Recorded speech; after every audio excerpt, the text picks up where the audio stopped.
Vous avez aimé Vladimir Poutine en 2014, vous l'aimerez en 2015 ou pas. Ukraine, Syrie, dossier énergétique, les contentions entre Moscou et le reste du monde ne manquent pas. Que nous réserve le président russe? La crise qui frappe l'économie russe va-t-elle l'amener à être plus conciliant ou va-t-il se braquer encore un peu plus? Élément de réponse avec une des meilleures analystes de la Russie, Nina Bashkatov, éditrice de Inside Russia Eurasia. Elle est avec nous en direct de Bruxelles. C'est le grand témoin de ce 64 minutes. Merci d'être avec nous. Merci. Donc nous allons commencer avec cette année qui se termine mal économiquement pour les Russes. La monnaie russe a encore rechuté ce matin. Le rouble a perdu plus du tiers de sa valeur en 2014. Est-ce que les sanctions européennes, occidentales, y sont pour quelque chose ou pas ? Oui, elles sont pour quelque chose parce qu'elles ont aggravé un facteur qui était déjà existant, c'est-à-dire le fait que l'économie russe est très peu diversifiée, que le rouble était surévalué et que toute une série de mécanismes qui étaient mis en place ne fonctionnaient plus à l'heure actuelle. Donc ça a aggravé une situation, mais ce n'est pas le seul facteur, bien entendu. Et c'est d'ailleurs pour ça que ça touche peu la population dans le sens où il n'y a pas de panique, mais que par contre, tous les Russes que j'ai pu contacter me disent qu'ils ont très peur pour 2015, où ils ont l'impression qu'ils vont vivre une année relativement difficile, avec quand même des pondérations, parce que les gens dans les villes européennes, par exemple, sont plus inquiets parce qu'ils dépendent plus des produits importés que les gens dans les autres régions de la Russie, et avec aussi des différences entre les villes et les campagnes. J'ai par exemple été très étonnée en contactant des gens qui vivent dans les zones rurales, qui disaient « mais nous, cette crise ne nous concerne pas, on dépense nos roubles pour acheter nos produits, on n'a pas d'emprunt, on n'a pas d'investissement ». Donc vous voyez, c'est une situation quand même assez nuancée, mais avec quand même une grande inquiétude. Alors, situation nuancée, mais on pense évidemment à la crise en 1998. Là, la Russie était vraiment acculée financièrement. Rien à voir avec ce qui se passe aujourd'hui. Non, c'est différent et c'est pour ça qu'il y a une sorte de résilience aussi qui s'est installée chez les Russes parce qu'ils ont connu d'autres crises, ils s'en sont sortis.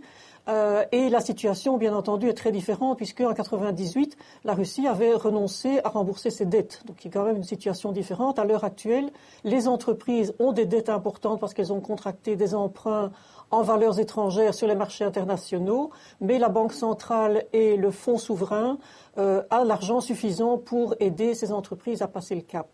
Mais selon vous, 2015 sera quand même une année économiquement difficile, dangereuse pour Vladimir Poutine, pour les Russes ? Ça dépend de ce qu'on appelle dangereux, et c'est certainement pas les grandes années qu'il a connues au milieu des années 2000. De là à imaginer que la population va monter à l'assaut du Kremlin ou va perdre confiance en son président, etc., ça va dépendre un peu comment lui va jouer la carte.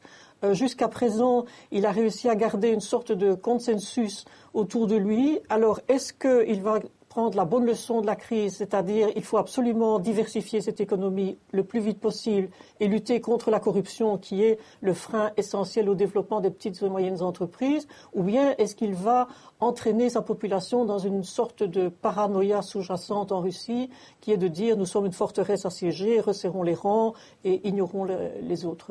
Oui, on le verra. Alors, est-ce que ça aura aussi un impact sur vous venez de le souligner, sur la politique extérieure vis-à-vis du reste du monde? Est-ce que ça peut infléchir sa position, notamment sur le dossier ukrainien?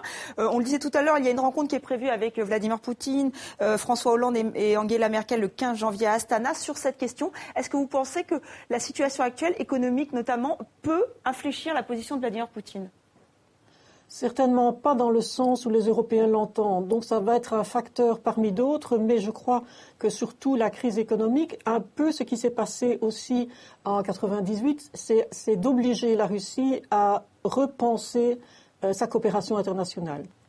J'ai été très frappée la semaine passée, il y a eu un discours du président Medvedev dans lequel il disait c'est terminé d'aider notamment l'Ukraine, nous aiderons les populations, enfin les pays voisins qui sont importants pour nous selon nos intérêts nationaux à nous, et c'en est terminé de la rhétorique sur l'amitié entre les peuples, etc. Donc là, c'est un élément qui va jouer dans la crise ukrainienne certainement. On voit que les Russes vont dire à l'Union européenne vous avez voulu faire des réformes, vous avez approuvé ce qui s'est passé, nous ne l'avons pas fait, vous avez lancé les sanctions, nous avons répondu mais nous n'avons pas pris l'initiative, donc c'est à vous de prendre l'initiative. Donc dans ce sens-là, oui. Et la troisième dimension, c'est bien entendu la diversification des relations internationales de la Russie, où on a vu Poutine, le ministre Lavrov et le Premier ministre faire une série de visites avec un très haut, une très grande publicité dans différentes parties du monde, sauf dans le monde occidental, pour réaffirmer la participation de la Russie à différentes organisations régionales. Alors si on revient sur le dossier ukrainien, et si je vous suis, Poutine reconnaît en quelque sorte qu'il a perdu la main sur l'Ukraine ? Non, il n'a pas perdu la main, sinon on n'accorderait pas autant d'importance à la coopération de la Russie dans la gestion de la crise ukrainienne. Mais il y a une attitude très différente, et notamment cette espèce de mythe, presque ridicule, qui était entretenu depuis des années sur les frères slaves, l'union entre les Slaves, etc. On voit actuellement qu'il y a un retour d'un pragmatisme sur cette sorte de romantisme, qui était d'ailleurs prôné par toute une série d'analystes russes depuis longtemps, mais qui n'était pas partagé par Poutine, qui était très emballé par cette notion de fraternité slave. Mais dans la question maintenant de la réunion à laquelle vous faites allusion le 15 janvier, d'un côté c'est un bon signe puisque les gens se parlent face à face, mais d'un autre côté, je crains qu'on ne poursuive cette espèce d'utopie qui arrange bien les Occidentaux, selon laquelle il suffirait que la Russie change de position, notamment supprime son support aux séparatistes et ferme la frontière pour que la crise ukrainienne soit résolue. Or, ce n'est pas du tout le cas. Je n'imagine pas comment on peut demander cela sans, en même temps, du côté de l'Union européenne ou des pays européens, accorder une garantie aux populations de l'Est. Sinon, qu'est-ce qui va se passer? Est-ce que l'armée ukrainienne va occuper le terrain? Est-ce qu'on va laisser les volontaires régler la question? Est-ce qu'on va expulser les gens qui ne sont pas d'accord? Donc, vous voyez, ce n'est pas une question de régler à l'extérieur. Il faut aussi faire pression à l'intérieur et pas seulement sur les séparatistes. Oui, l'Ukraine a d'ailleurs abandonné son statut de pays non aligné, un pas de plus vers l'OTAN. Poutine qui a dénoncé la menace de l'OTAN, c'était vendredi dernier. Est-ce que, pour vous, l'Alliance Atlantique marche sur les plates-bandes des Russes? Est-ce qu'au début, elle avait dit qu'elle ne s'étendrait pas autant? Et est-ce que vraiment c'est un point de vexation pour la Russie? C'est certainement un sentiment d'avoir été trahi, d'avoir été berné, ce qu'ils supportent évidemment très très mal. Mais c'est aussi extrêmement bizarre parce qu'on voit que finalement les dirigeants de l'OTAN eux-mêmes ont dit Poutine nous offre une occasion sur un plateau d'argent parce que après l'Afghanistan nous n'avions plus de mission précise. Maintenant on a l'impression qu'on a un retrait sur l'OTAN qui reprend finalement son rôle sur le continent européen, avec comme ennemi de nouveau Moscou, avec la différence que cette fois-ci, ce n'est plus la capitale de l'Union soviétique, c'est la capitale de la Russie. Et ça n'arrange certainement rien parce qu'on assiste en fait, après avoir parlé pendant 25 ans des dividendes de la paix, on assiste à une remilitarisation très importante sur le continent européen. Et je rappelle qu'une des premières décisions aussi du Parlement ukrainien a été de décider de consacrer 5% du budget à la défense et à la sécurité. Donc ça veut dire que dans un sens, l'Union européenne va financer les dépenses militaires de l'Ukraine. On peut se demander si c'est la priorité et on peut rappeler aussi que jusqu'à présent, ils achètent des armes essentiellement aux États-Unis. Alors, autre point, ce constat qui est fait par plusieurs journalistes européens, commencé par nos confrères de la Libre Belgique, Moscou serait-elle devenue la Mecque de l'extrême droite européenne? Est-ce que c'est votre analyse ? Je crois que c'est un peu simpliste, je suis désolée pour mes confrères, ils l'ont dit, mais en fait, qu'est-ce qui se passe? C'est qu'on a appris que Poutine, enfin en tout cas le Kremlin, ou en tout cas des banques proches du Kremlin, ce qui est déjà quand même un peu une nuance, finance des partis qui sont des partis d'extrême droite. Est-ce que ça dénote une idéologie? Je ne crois pas. En Russie, vous n'avez pas d'idéologues, vous avez des pragmatiques. Qu'est-ce qui se passe? C'est que pendant tout un temps, les Russes ont protester de manière très régulière, ils le font encore aujourd'hui, en disant notre opposition est financée par de l'étranger, et notamment les Occidentaux, auxquels on leur répondait après tout, vos partis politiques d'opposition ne peuvent pas être financés à l'intérieur parce que personne ne risque de leur prêter de l'argent. Et donc ici, vous avez un peu la réponse du berger à la bergère en disant, tiens, voilà un parti chez vous qui est un parti anti-européen, c'est la seule chose qui les intéresse.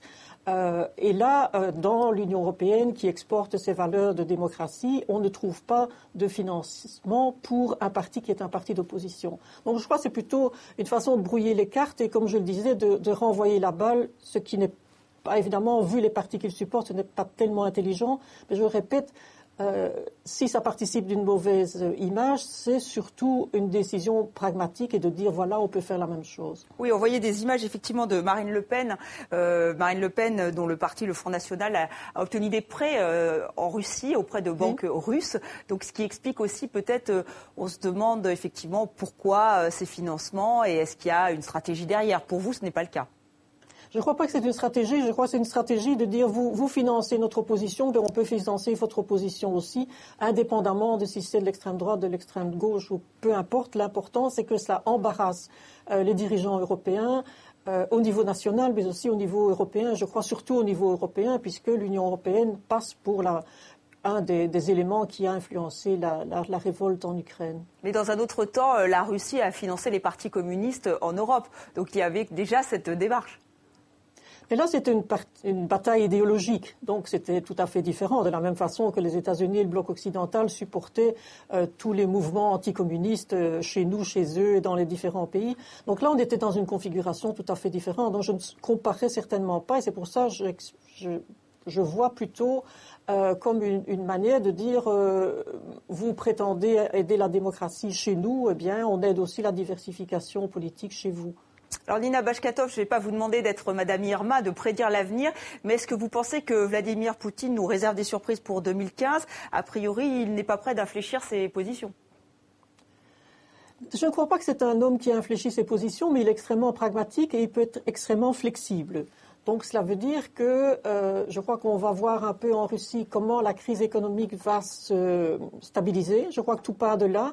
Et notamment la question des prix du pétrole. Vous savez que dans les commentaires internationaux, parmi les économistes, il y a un grand débat pour savoir précisément est-ce que ces cours vont continuer à tomber, mais aussi est-ce que ça a des influences uniquement sur la Russie, puisqu'on sait que par exemple les pays émergents sont extrêmement touchés par la crise du prix du pétrole. Donc les Russes sont plus tentés d'attendre et de voir sur la scène internationale comment les effets de ces différents éléments de crise, y compris aussi la crise dans l'Union européenne, vont se remettre en place et à partir de là, juger. Mais l'idée que, par exemple, il va battre sa coulpe et dire qu'il s'est trompé et qu'il change de politique, je ne crois pas qu'il faut attendre, d'autant plus qu'il y a un consensus social. Il faut quand même bien imaginer, on parle toujours de Poutine, mais aucun régime ne tient par une seule personne avec une douzaine d'alliés.